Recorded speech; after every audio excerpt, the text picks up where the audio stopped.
Hey everybody, welcome back to the channel. More Birthright here as we work our way through more of the Anshe. Today we're taking a look at one of the most infamous ones, Rhuobhe Manslayer. We get some awesome artwork for that as well. One of the main adversaries, aside from the Gorgon that you get in the classic box set for the whole campaign setting, kind of sits nestled in between Borrowing and Avenil, and also touches on Tornin, so he's kind of right in the middle of things. But thankfully, for at least all the humans, really just has a small realm. He's not such a huge threat in the sense that the Gorgon is. But let's jump in to this awesome backstory for him, and we'll take a look at him and his domain as well. And again, these always take the form of interviews whenever possible, with the way that they have the format of the book set up here. I, Rhuobhe Manslayer, once trusted others, but never again. I trusted humans in our joint conquest of the goblins. We elves tried to rid ourselves of the constant menace and plundering of these gods-forsaken creatures. When the humans first set foot here, we saw them as an arriving fortune. We petitioned for their assistance, and they readily joined us in our battle. They'd fought thieving goblins in their homeland, and they didn't want to play victim to them any longer. Once the goblin threat was removed from our forests and valleys, the humans became the next menace. I thought the goblins were bad, but the humans were far worse in their own tyrannical ways. The humans loved to rape the land for its resources, whether in the ground or above it. Our forests were defoliated faster than they could repair themselves, and the humans could not begin to care, given the short-sightedness of their brief lives. All in the name of commerce and industry, the forests were chopped with axes and saws, then converted into homes and heating lumber. The land was stripped of game for clothing and sport. War with the humans was inevitable. We fought the humans with little success at first. They bred almost as fast as the goblins, and they were far tougher and more stubborn. In response, we created the Galliae Sidhe, the Hunt of the Elves, for you simpletons who cannot learn our language. This special team of elves was extremely effective in killing the encroaching humans. I joined its ranks and underwent more battle training than I thought possible. After the education, I became what was needed of me. I was now a machine of war and a verifiable enemy of the human plague that racked our lands. I knew my enemy well, and I knew it feared me. Mission after mission, we hunted the intolerable humans with fervor, promising ourselves and the citizens of every elven nation that we would never cease until each and every lying human of Cerealia was killed or forcibly removed from our homelands. After my 100th confirmed kill, I became known as Rhuobhe Manslayer, a name I carry as a badge of honor among our people to this day. The hunt was approached by that which was called Azrai, with a plan to cull the humans. I joined his entourage eagerly, and he led us to further victories against the humans. At Mount Deismar, many of my people abandoned Azrai and all that had led us close to dominating the cursed humans, and I felt betrayed once again. When Azrai was destroyed by the traitors humans and elves alike, my hatred and fury gathered some of his essence, and it fuels my rage yet today. Today and forever, my followers hunt our lands, looking for hated humans to kill. Not only do humans continue to despoil the lands, their presence has distracted the elves and thus caused the return of the goblins once again. Once I hated goblins more than anything, but humans caused goblins to return, and therefore I hate humans more. I shall not rest until each human, be it man, woman, or child, is slaughtered, and then shall come the goblins' day of reckoning. So, as a young elf in the southern Elvenwold on the banks of the river Mazel, Rhuobhe Manslayer met his first humans. Hoping to find peace with humans in a common enemy, the elves sought their aid in neutralizing the rising goblin tide. Human and elf worked together for a short time, and they learned much about each other, and the humans and elves pushed the goblins back. Rhuobhe found himself fascinated by the humans and the way they fell into war so easily. After the goblins were beaten, the humans began to settle in larger numbers on the Cerulean shores. Rhuobhe saw little problem with this and even befriended a few newcomers, showing them Cerullia's secrets. But once the force began to fall at a rapid pace to the humans' axes, Rhuobhe went to his friends and pleaded with them to cease their damaging ways, but to no avail. Bitter and angry, he joined the hunt and began hunting humans with a zeal unseen by any elf, soon gaining the label of Manslayer. When Azrai came to the elves with a plan to destroy the humans, Rhuobhe and hundreds of his elves eagerly allied themselves with the god. Although the elves deserted him upon finding out what Azrai stood for, Rhuobhe remained with the god of evil. He was astonished that his fellow elves could forsake their hatred of the humans so quickly. As a result of his loyalty, Rhuobhe was bathed in Azrai's power at Deismar, and he's used his power to further his agenda of human extermination. Moving west of his homelands, he placed himself in an important pass between the Sea Mist and Stonecrown Mountains, mountain ranges where he has harried humans for centuries. So let's jump into his stats, which are formidable. He is one of the more, I'd say, top tier of the Anshe to face, certainly like in a direct confrontation. Very, very powerful. So intelligence is at 18. We'll see the full stats below. Mainly active at night. Can't stand the daylight. He is neutral evil. Pretty fast movement there. Size, he's 7 foot tall.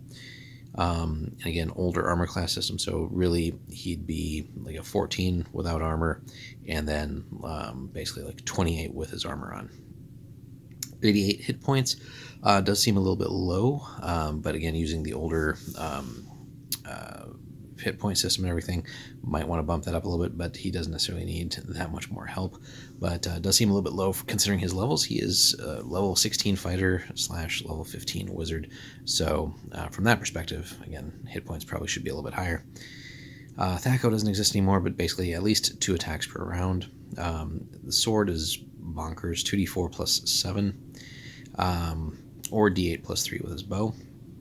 He has a couple of special attacks, which we'll get into, special defenses, so he's pretty well protected aside from just his armor class. You need a +3 or better enchanted weapon to even hit him, and he's immune to launched missiles.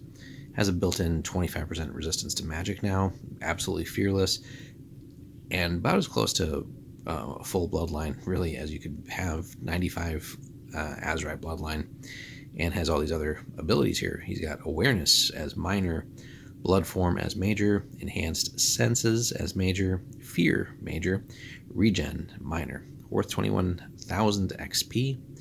And here's a stat block, right? So strength 19, so factor that into his weapon skills. Intelligence 18, so again, he's no slouch as a wizard. Dex of 18, wisdom of 14, so 14 is his low stat. Con of 15 and charisma of 17, although if it's to elves, then it's an 8. So he appears as a tall, regal elf, but his skin is now a shadowy gray, and he looks more like a marble statue than a living being. His eyes have become cold, solid white orbs that blaze with fury when he is mad. The elf has a mighty magical arsenal of weapons and armor at his disposal, which, if all those base stats weren't enough, he has some top-tier gear as well. So he has Glaive Breaker, which is a suit of elven plate, +4. Anger's Turning is a shield, +3. And he's got Heart Spiller, his main weapon, which is a bastard sword of life stealing, +4. It gets scarier, right? Longbow, +3, called Winged Death. And he's had centuries to accumulate more, so there may even be a T-Mavril weapon in there, so he could hunt bloodlines potentially as well. And here's the scary thing with his missile attacks. He doesn't need to carry a quiver of arrows. He just conjures energy arrows basically at will. They have no attack bonus, but cause basically normal arrow damage and are +5 weapons as far as what he's able to hit with those.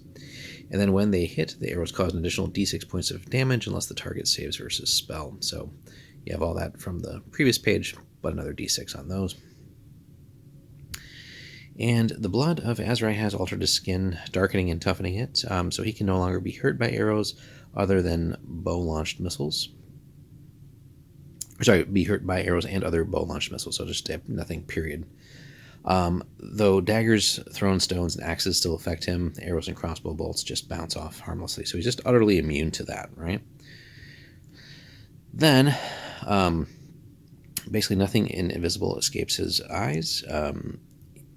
He basically, like, anything in his kingdom, he knows what's going on. Although his only weakness, if he has one, is he can't abide bright daylight or bright light. So when in highly illuminated areas, he attacks actually with a -4 penalty. But even then, he could also just rely on his magic. But basically, he can't really be out during the day anymore. He's also a potent sorcerer. So again, take all that stuff first, right? He's absolutely bonkers level fighter with all his gear and all that. But he's no slouch as a wizard. He's a level 15 wizard on top of all that. So he can cast spells in combat while wearing plate armor, so there's already a huge buff. And his most common spells are the following, right? Now, if anything isn't there anymore from 2nd to 5th or whatever edition you're playing, feel free to substitute something suitable. Charm Person, Chill Touch, Jump, Magic Missile ×2, Blindness, Fog, Cloud, Levitate, Stinking Cloud, Web, Blink, Dispel Magic, Fly, Haste. Yeah, so, scary enough there. Him with Haste. Fire Shield, Ice Storm, Minor Global Invulnerability, Plant Growth, Polymorph Self, Animate Dead, Conjure Elemental, Contact Other Plane, Dismissal, Telekinesis, and that other plane is actually an interesting one when we look at the Sword and Crown adventure, which we're still bringing out in a campaign, so be on the lookout for that. But that actually has a neat tie-in to something that happens in that adventure. Disintegrate, Odaluk's Freezing Sphere, so just, absolutely just crazy destruction abilities, right? He's got Prismatic Spray as well. Then he's got basically all more or less all the realm spells, but Demagogue, Dispel Realm Magic, Mass Destruction, Raise, Scry, Subversion, and Warding. Absolutely bonkers. Now his realm is, as we've covered already in a separate video, but it's basically north of Avenil, south of Borderween. Obviously not for PCs, but it's a single level 2/6 province, and basically has his main forces and then a couple of small scattered camps and villages. He's got his tower is considered a castle level 5, and basically controls everything in there. So, got a fair bit of resources stocked up as well, considering how small the realm is. So a little bit of regency, fair bit of gold. A lot of that's probably looted off of people that he kills. And basically he spends all his time in his tower plotting humanity's removal from Cerelia. He's gathered a force of a couple hundred elves to him and is training them for destroying the neighboring kingdoms. So even though it's such a small realm, he actually has 4 units of elven infantry and 2 units of medium elven cavalry. So no slouch there, right? Easily equivalent to anything human, and certainly goblin or other. So he's got no direct lieutenants. Basically, he just trusts everyone in his loyal band. So his favorites and his constant companions include a female named Gwyn and the young hot-headed elf Noon, whom he has nicknamed the Butcher after his last bloody encounter with human loggers. Other important NPCs. So he has completely cleared his forest domain of humans. If humans enter the area, he somehow senses them, and the bloodthirsty calling raids are sent out against the impudent folk. One such foolhardy human, an elf hater named Baracus, calls himself Rhuobhe Manslayer. He is hunting for the elf, hoping to kill him. Bold choice there. We're not really given a stat block on him. But he magically disguises himself as an elf to pass through the land safely. He dresses in animal skins in order to keep himself separate from the rest of elven culture and prevent his disguise from being compromised. Those looking to rid the world of the menace called Rhuobhe Manslayer should seek out this human, who sometimes rests in Tornin. His knowledge of Rhuobhe's domain is impressive, to say the least. Now, the domain itself is unspoiled even by the smallest of roads. It's among the most undeveloped and wild areas in Anwiran lands. If you did not know elves populate this expanse, you would never believe the forest or mountains were ever touched by even a footprint. There are small elven camps where the trees are shaped and constructed around natural dwellings, but the bulk of the domain is wild and untamed, like its ruler. Now, his tower Runach is a tall blackened spire of wood and stone, which sits on the banks of Clearwater Lake. Its base is a colossal tree stump. Again, Sword and Crown takes you literally there, so it's a great adventure to pick up just for that. Surrounded by a wall of brambles and thorns, the keep can be reached only by a small wall-protected path that leads to a portcullis and a gate. Cages dangle off outcroppings with his victims there. Rumor has it, though, that something truly malevolent, all eyes and teeth, if one survivor is to be believed, lives within the wall of brambles surrounding the tower, and that creature is linked to the Shadow World, which could be, and kind of makes sense again with his outer plane contact spell as well. So, there really is no trade. They're basically self-sufficient. They certainly don't trade with the humans, right? So that makes that pretty simple. It doesn't really have any official allies. The other elven nations don't really have any overt hatred towards him, certainly not going to attack him, but they really don't support his sort of extremist ways either. That says something, right? He's become far too diabolical for even some of the other Elven Realm's likings. Now, he has changed over the last 1,500 years with his Anshe status from Deismar. So he's become more lawful, ironically, and more stringent in his actions rather than trusting to the chaos that once ruled his life. He is committed more to preserving and expanding the Elven way of living than enjoying his own life, a far cry from the usual Elven outlook. Traditionally chaotic, elves are suspicious that he has drifted towards neutrality.